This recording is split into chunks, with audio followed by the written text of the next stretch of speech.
Did you know that you can go solar without any installations? And even if you're just renting, there are no upfront costs, no panels, and no termination fees. All you have to do is connect to a local solar farm through Cascadia Community Energy and discover how you can make an impact and start saving on your next power bill. Find out more at CascadiaCommunityEnergy.com. That's CascadiaCommunityEnergy.com.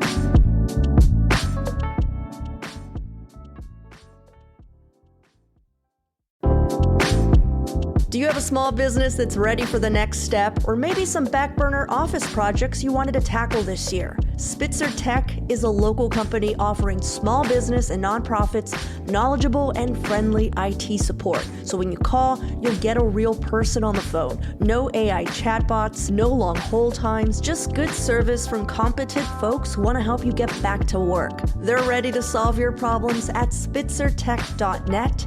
That's SPITZER tech.net.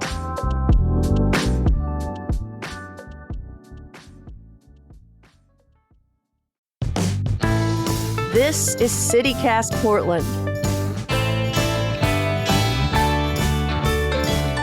I'm Claudia Meza, and this is what Portland's talking about.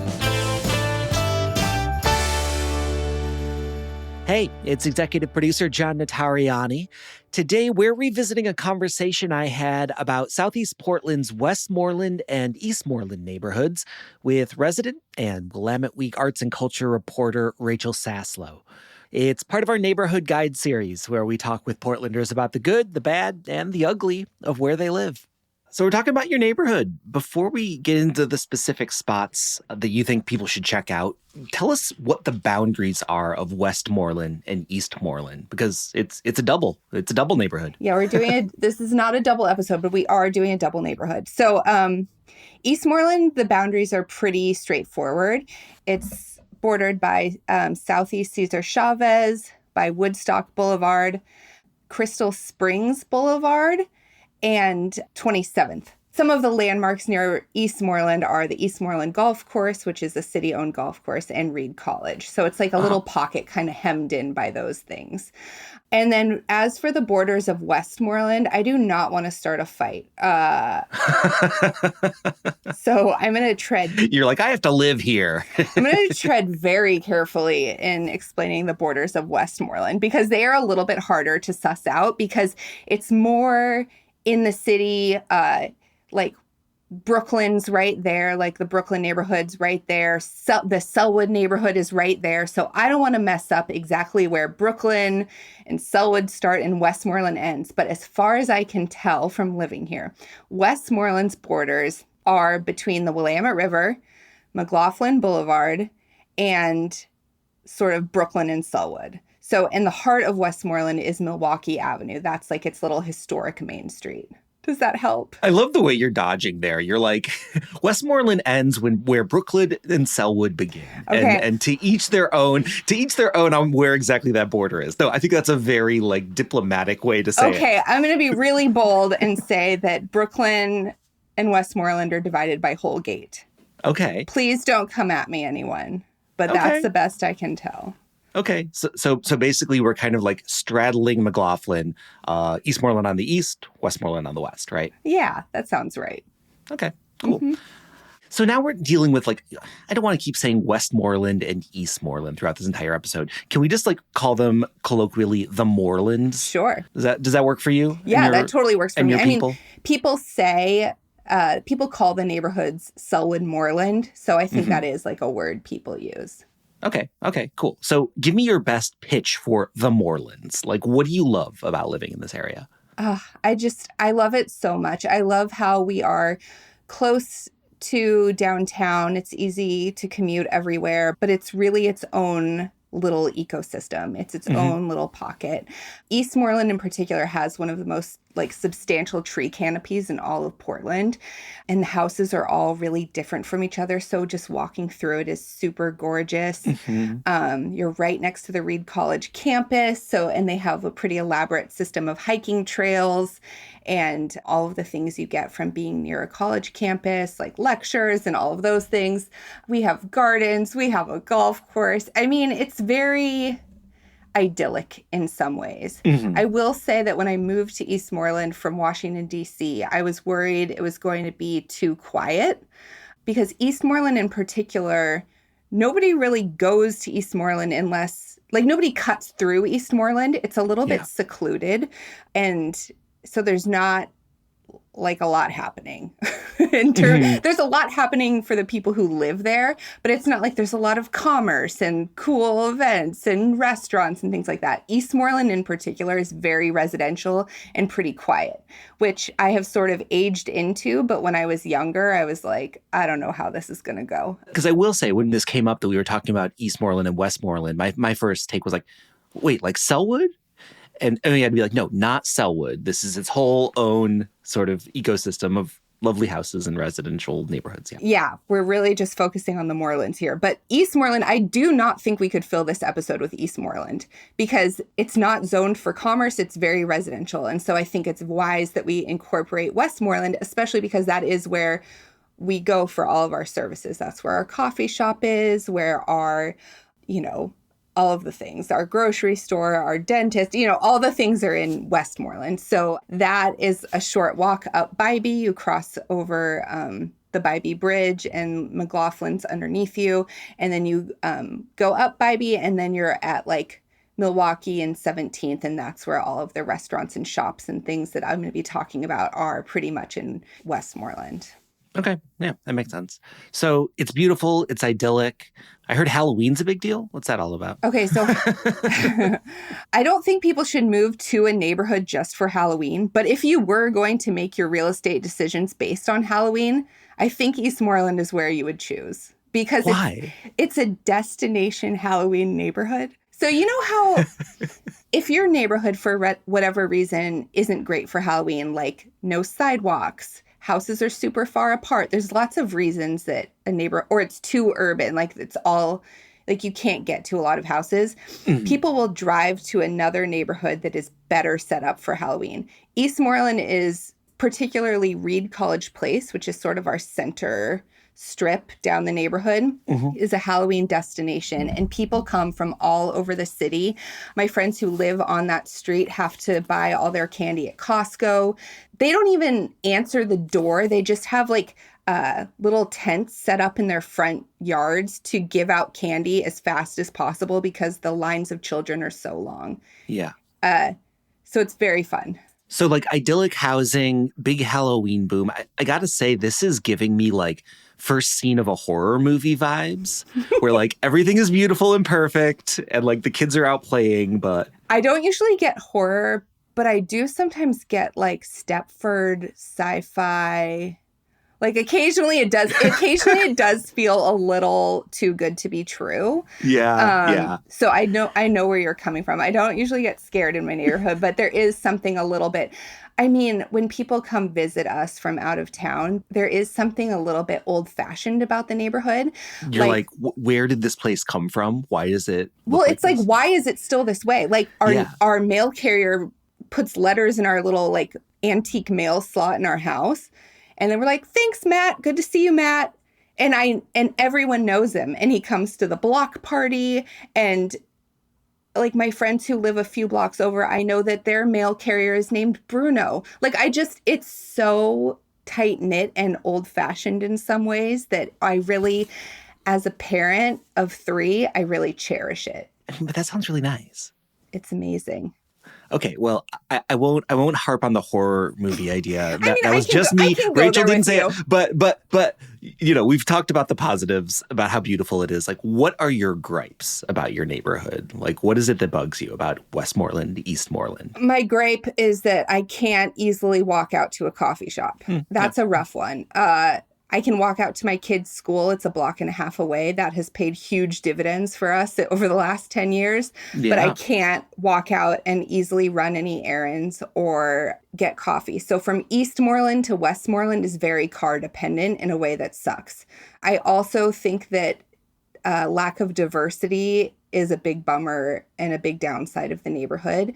I actually haven't lived anywhere else in Portland as an adult, only as a kid. So I can't really compare it to know how much of a problem this is with the Morelands versus just Portland in general, but it is something, especially coming from Washington, D.C., that I notice and is disappointing. Yeah, yeah. Speaking of someone who's lived in other neighborhoods in Portland, yeah, it's an issue in a lot of places. Yeah. Just so you know. Yeah, I figure it. I mean, I've seen the statistics. You're like, I know. But you can feel it like really viscerally. Yeah, well, I want to get to some of the recommendations you have for your neighborhood, but first let's take a quick break.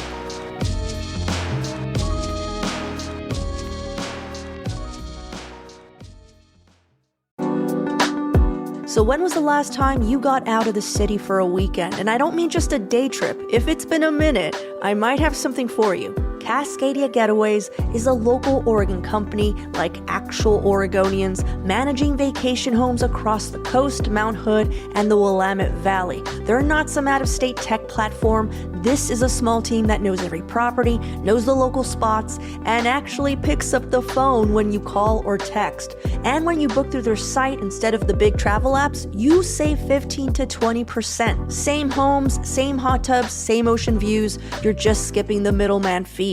And that money stays with a local business instead of going to some corporate headquarters in San Francisco or Seattle. So whether you want a cabin with a hot tub near government camp, an oceanfront condo in Seaside, or a wine country house with a view of the valley, check out CascadiaGetaways.com. That's Cascadia Getaways, plural, .com, or text Getaway to 971-350-1869. And if you own a vacation rental or know someone who's tired of their manager, reach out. Book a trip or talk shop at CascadiaGetaways.com.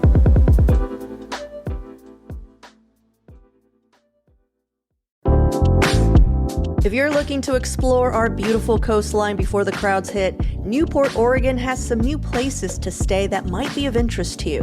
The All Red is family and dog friendly, just steps away from the beach. You can enjoy nightly fire pits, the pool, and sauna. They also have an on-site restaurant, making traveling with kids a little easier.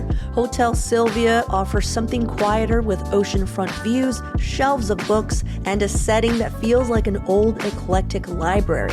You can channel your inner sexy librarian and really settle in. The Louis gives you a more boutique experience by greeting you at the door with lo-fi jazz and a wall full of records waiting to be played. There's also private saunas and hot tubs that invite real rest. It's also only steps away from the historic Nye Beach Arts District, where you can easily grab a nightcap before bed. You can learn more about these lodging options and plan your next getaway at discovernewport.com/citycast. That's discovernewport.com/citycast.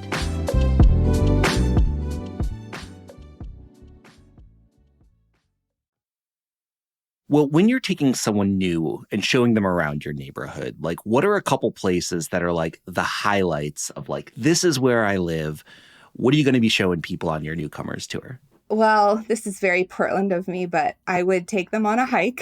Heck yeah. It's sort of like the ultimate Portland welcome is like, let me take you on my favorite hike. It's how we show our things. So I would hike through the Reed College Canyon and over to the Crystal Springs Rhododendron Garden, which are both just so great. I'm so lucky to have them nearby. Perhaps you could walk down Reed College Place to get there underneath all the linden trees. Maybe they will be in bloom and smell amazing. I mean, the gifts just keep on giving. And then if it was somebody who was coming from maybe a city, I would take them shopping. We are close enough to Sellwood that we still have that like vintage store antique vibe. And so we have Stars Antiques right on Milwaukee, and that's just a total treasure trove. There's a million little independent shops. My kids want me to shout out Silly Daisy and Oodle's Toy Store, and I can vouch for them as well. But there's just, it's so cool that they have all these places to shop that are not chains. It's just really... There's a lot of places to support independent businesses, to get coffee, to get a good meal, to just like pop in and out of a lot of different places quickly. I would take someone shopping. And then in Westmoreland, I would say sort of an institution, and what people sometimes come in for is Saburo's, which is a sushi place that is known for its very generous quantities. So if you love sushi, but you're on a budget, this is your spot. There's a line that forms out the door. It's so constant that I've kind of stopped seeing it, but I think it's all the time. Like, I think it's during all of its operating hours on every single day. But they keep the sushi moving. Like, you can, you'll still get in and out, even though there's a line. I think you've identified like 3 ways to tell which neighborhood you're from in Portland, which is what's your go-to hike? Where do you go to see flowers?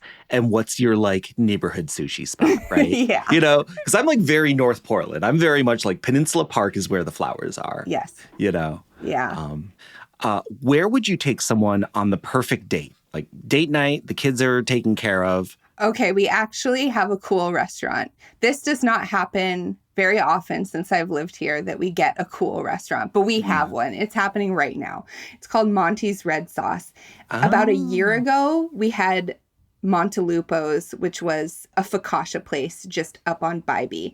And then that became wildly popular. And now they have expanded to a sit-down red sauce Italian restaurant that is very, like, people are like trying to get in. This is very new and exciting for us to have like a cool restaurant. So I would say Monty's Red Sauce is probably where you'd want to eat right now. Either right next door or maybe one storefront over is the Moreland Theater, which is a old Art Deco movie theater, one screen. So freaking cool. That is the other, like, what's your neighborhood movie theater? And you have one too. We have one. The Morelands have everything. Well, and Portland is so awesome that a lot of neighborhoods still have their neighborhood movie theater. It's so special. It's just one screen. I can walk there. They only show one movie at a time for that week. I love it so much. Just very cool, like old details. Like they have a balcony. There's a crying room in the back. Wait, what? Yeah. There's like I think it's for like when, I don't know what happened in like the 20s and 30s, but I think it's for like when people would bring children and they'd get too rowdy and you'd have to like take them out of the theater. Or people would be just like overcome with emotion and have to like go to the crying room. I don't know which it is, but I am fascinated by it. And I think it's very interesting. Okay, now I have questions. Have you been to the crying room? Yeah. Okay. Is it like, is there space for a lot of people or is it sort of like a solo space? I'm just wondering if this is for like group crying, like if there's going to be a lot of people in there crying all together. You could fit like one family. It's like so the bathrooms are up. You have to go upstairs to the balcony past the crying room. Yeah. And so everyone has been past it. It's like just a small little viewing area. And there's a big window so you can still keep watching the movie. Oh my gosh. I know. That's amazing. Hopefully not for a date. Hopefully you don't need the crying room on your big date. But I have just gone on a detour just thinking about the Moreland Theater. Just in case your date doesn't go well. They have the crying room. I mean, that's a real worst case scenario. Okay. And then keeping the date moving. Next, I would say we would go to Bible Club, which is a great church-themed vintage bar. It is one of my very favorite bars in the neighborhood. It's a cocktail bar with like a historic, it's really like a church and Bible-themed decor. And I'm a Jewish girl, and I still love this bar so much. So it appeals to many, regardless of your past church affiliations. Yeah, Bible Club I have been to, and I will say, you know, there's a lot of bars, especially over the last like 10 or 15 years, that have sort of been trying to do the speakeasy thing. Being like, oh, we're a speakeasy.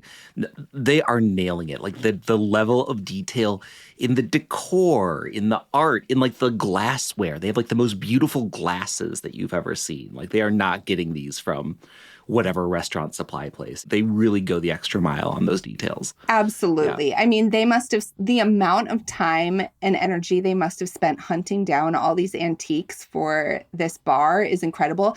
And in the summertime, they put up a tent over the back patio and they call it Revival, which I always think is just so clever. And the food's good and they have concerts back there that I've been to. And it's just like, I love that bar. Oh, yeah. This is one of the places I have been to down there. Nice. Although not that often, because again, cocktails, drive from North Portland down to the Bible Club. Yeah. You might want to get an Uber. But okay, I've never been down for this summer patio. This sounds like a must-do. Live music, Friday, Saturday nights, 6:30 to 9:30. Yeah. I'm going to check that out. All right, well, I want to get into some more of the locals-only spots in the neighborhood. But first, let's take a quick break.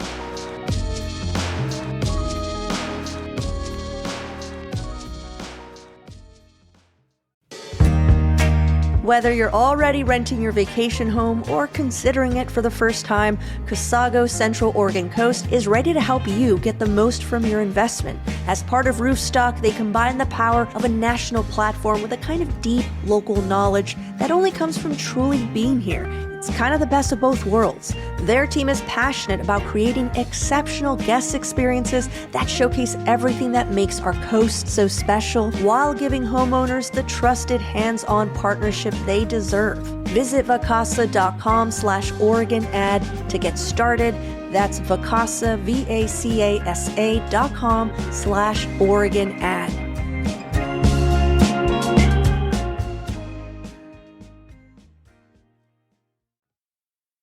Okay, well, we've hit some of the big marquee highlights.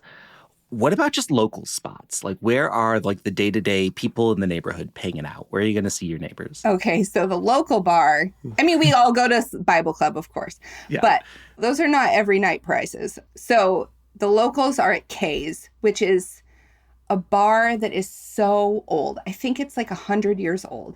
And the locals, we are in the corner booth. Actually, you can be in any booth. I love K's so much. Strong pours, rosemary fries, lots of gossip flying all over the bar. Blazer games are on. It's just, I love K's. It's a really great local watering hole. Gotta say, on the K's website, though, a Sellwood institution since 1934. But then it says it is just down the street from the Moreland Theater. So... I know. See what I told you? These boundaries are extremely contentious. Okay. And I do think people use the Sellwood neighborhood as sort of a catch-all because it's a little bit more familiar to people outside of the neighborhood. Yeah, but this spot looks great. I've never been in here, but just looking at it, it's this is a neighborhood joint. For sure. All right, where else? Okay, going back outside again. Westmoreland Nature Park is sort of a destination park and playground for parents with young kids because the city invested a ton of money in it a decade ago. And it's a playground, but it's with all natural materials. Sandbox isn't even the word. It's a whole sand landscape with water features. And the city provides shovels and pails and trucks. Oh my gosh, this looks so cool. It's amazing. And little trees. And then they have climbing structures, but they're made of logs that are well sanded so no one's getting splinters. And it is just, when my kids were that age, which I would say for this park is toddlers up to 7. It was just such a crowd pleaser. They loved it so much. And it's just a really special park. Yeah. I'm looking at photos. I could totally see a 6-year-old just going crazy here. Yeah. And now that my kids are older, that's where their baseball games are. And Rose Festival does they're little milk carton races on the pond there every spring. So it's a pretty cool spot. Awesome. I love it. And then my other spot for locals is we have our own gigantic brewing. And I know there's one on Hawthorne, but we have our own in the Morelands, which is on Southeast 26th. I'm going to go 26th. Okay. It's right past the rhododendron garden and the Reed campus. And it's kind of tucked back there, but it's just a great spot. And they also have live comedy there. They have a really good comedy show that I've been to that's free. They have trivia nights back there. It's a really fun bar with obviously super good beer because Gigantic definitely knows what it's doing. Awesome. Yeah. Awesome. Well, Rachel, thanks so much for showing us around. I learned a ton about the Morelands in this conversation. So thanks for taking me on the tour. Good. Thanks for coming. Yeah. And everyone out there, we want to hear your picks too. This is not the end all be all, of course. And I'm sure that there's a lot of places that you love that we missed. more fights to have about the borders of the neighborhoods. We want to hear all of it. So hit us up, send us an email, portland@citycast.fm. We'd love to hear from you.